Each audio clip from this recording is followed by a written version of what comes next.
Les 4 Shabbats de Hadar à Nissan. Rashi, dans un commentaire dans le traité Ta'anit 29, explique: Purim et Pessah sont des fêtes dites de miracles. Aussi doit-on les accueillir avec joie et sérénité. Le particularisme de ces fêtes est mis en avant par nos sages à travers les 4 sections de la Torah que nous lisons pendant ces 4 Shabbats, en sus des péricopes de la semaine. La section Shekalim, qui annonce l'entrée du mois d'Adar et qui rappelle le don de la moitié du cycle versé dans les caisses du temple pour couvrir les dépenses du sacrifice quotidien.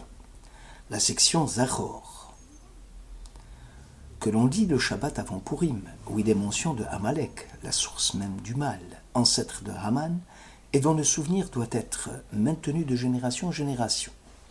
La section Para, récitée juste avant celle qui annonce la péricope du mois de Nissan, car les cendres de la vache rousse, qui constituaient l'eau lustrale, devaient servir à asperger les fils d'Israël en vue de leur purification avant de célébrer le sacrifice pascal, Korban Pessah. Enfin, la section HaChodesh, lue le Shabbat qui précède le mois de Nissan, et qui rappelle l'ordre donné à Moïse: ce mois, cette néoménie, sera pour vous la première des néoménies. HaChodesh Hazeh Lachem Rosh Chodashim. En fait, il serait difficile de trouver une corrélation entre ces différentes sections. Quelle relation, en effet, y a-t-il entre Shekalim et Amalek, entre Shekalim et la vache rousse? Le Chidouche Harim établit cependant un parallélisme entre ces 4 péricopes et les 4 termes de la délivrance que nous lisons dans la Haggadah de Pessah. L'Exode a connu 4 étapes successives, dont chacune précédait l'autre, et qui avaient toutes un contenu, chacune des étapes, un contenu spirituel allant crescendo. Il en irait de même pour toutes vos générations, qui, dès l'entrée du mois d'Adar, graviteraient une à une les marches de l'ascension spirituelle jusqu'à la Géoula, la rédemption finale.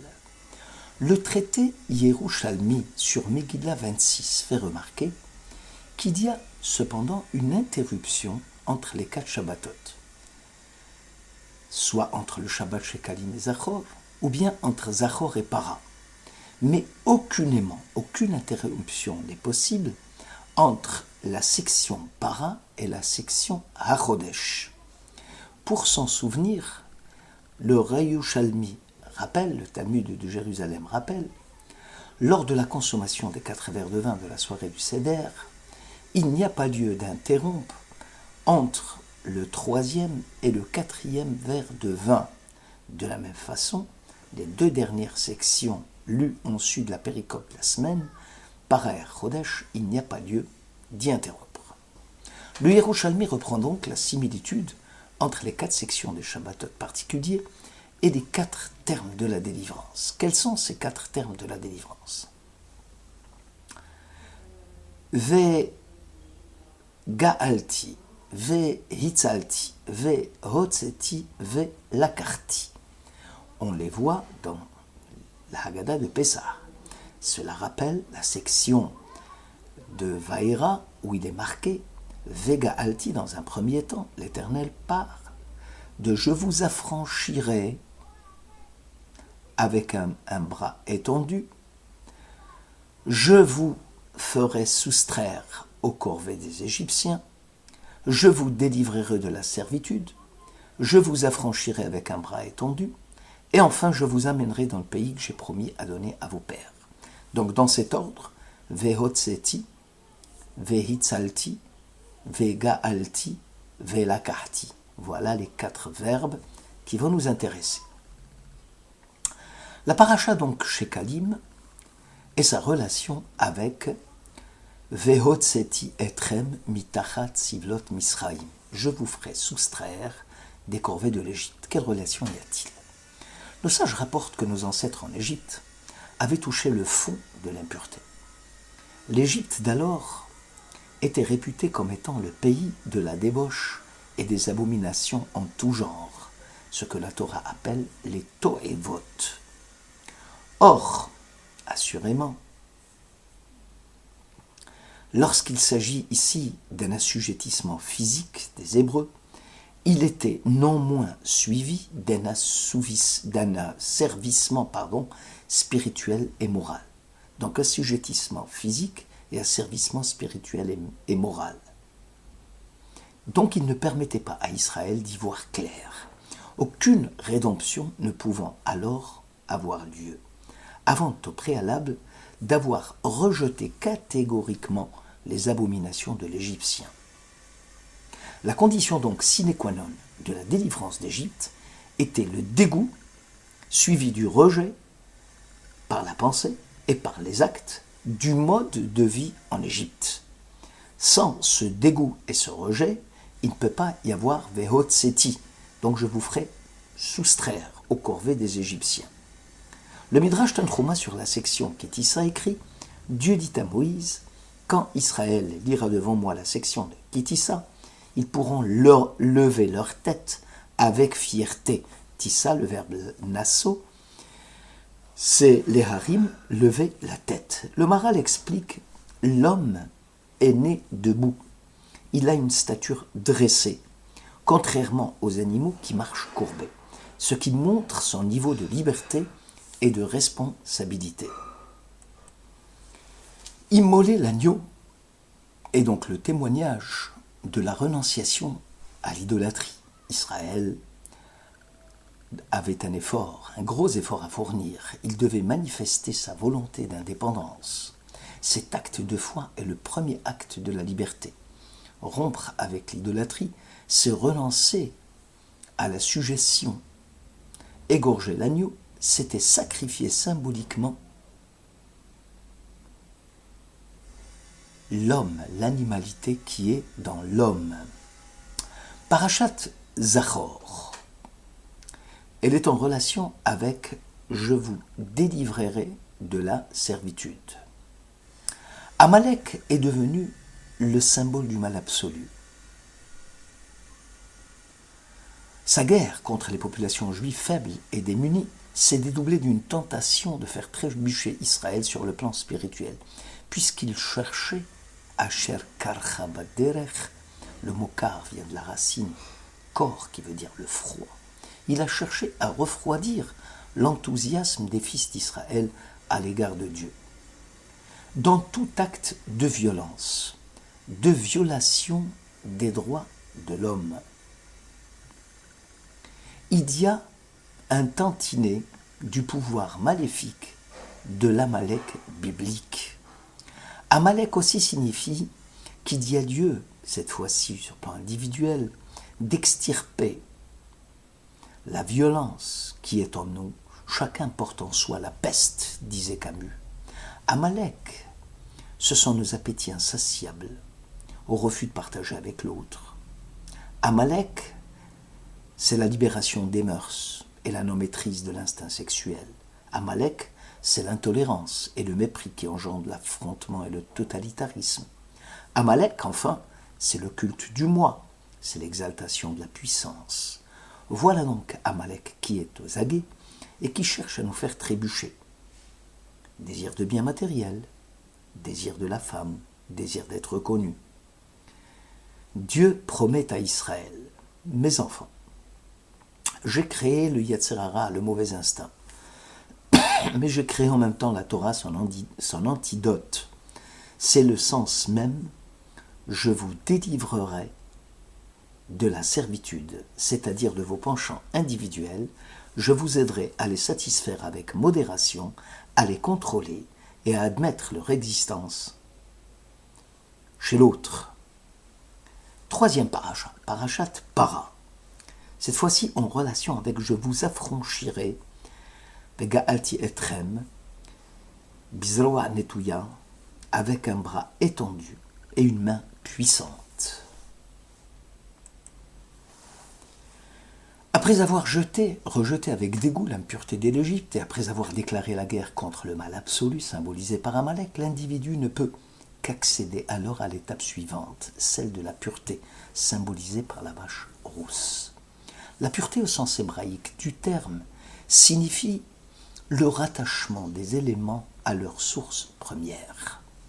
Les eaux d'immersion du mikvé, qui purifient l'impur ou la nida, rappellent l'état du monde de Bereshit, de la Genèse, lorsque l'Esprit Saint flottait encore au-dessus des eaux avant que Adam ne fût créé. Bien que Adam fût plongé dans les eaux du mikvé, sans qu'aucun de ses cheveux ne puisse rester à l'extérieur des eaux, Adam se purifia et devint à l'identique un nouveau-né. Le contenu de la vache rousse, sa purification après avoir été brûlée, et dans les cendres mêlées aux eaux vives d'une source jaillissante, signifie le retour à l'état originel.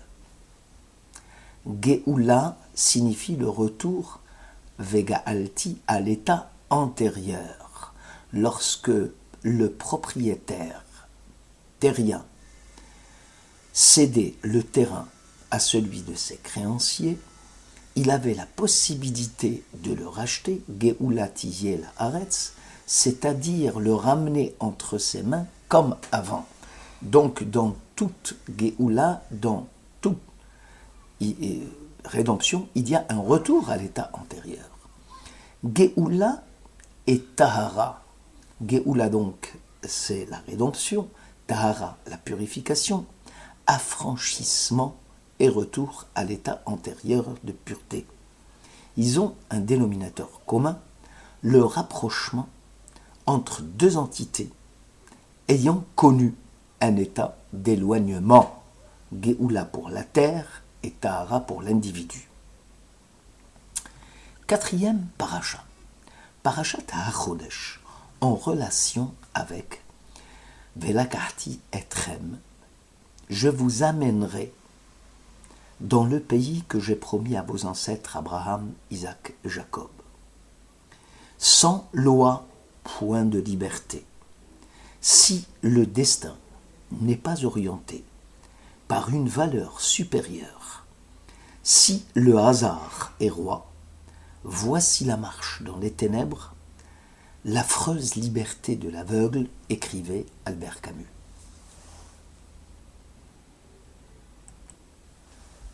Ainsi, la première parole révélée au Sinaï consacre la liberté individuelle, la fin de l'esclavage, et contient la liberté publique en proclamant Dieu seul maître de l'homme.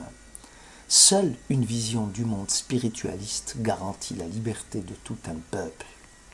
La Torah, acceptée d'avance par les Hébreux, Naaseh Venishma, nous l'appliquerons et puis nous la comprendrons, est reçue avant bien même leur installation en terre promise. Elle comportait des lois religieuses, morales, des lois sociales, qui vont affirmer la liberté du peuple dans la vie de tous les jours. Le maintien constant et le rappel de la sortie d'Égypte doit souvent, auprès du peuple hébreu, rappeler ce qu'est l'esclavage et maintenir son attachement à la liberté.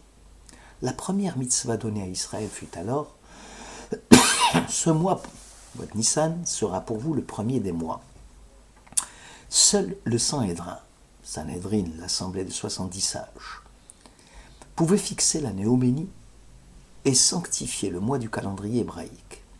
Israël, à l'instar de la lune, se renouvellera sans cesse, même au moment de son éclipse. Sur la scène historique, il ne fait aucun doute qu'Israël, comme la lune, va apparaître de nouveau. Il va renouveler ses forces et son énergie. Le choix porté par Dieu à Israël a laissé une empreinte indélébile sur ce peuple et lui permet, en même temps, de rafraîchir ses forces pour ne pas sombrer dans la routine du quotidien. Certes, Il n'y a rien de nouveau sous le soleil, disait Qohélet à l'adresse des nations, soumises au déterminisme et aux lois de la causalité. Par contre, Israël est Me'al HaShemesh, Israël est au-dessus du soleil, où rien ne semble ancien, routinier. C'est là le sens vrai de HaChodesh Hazeh Lachem, qui signifie He Chadash Hazeh Lachem.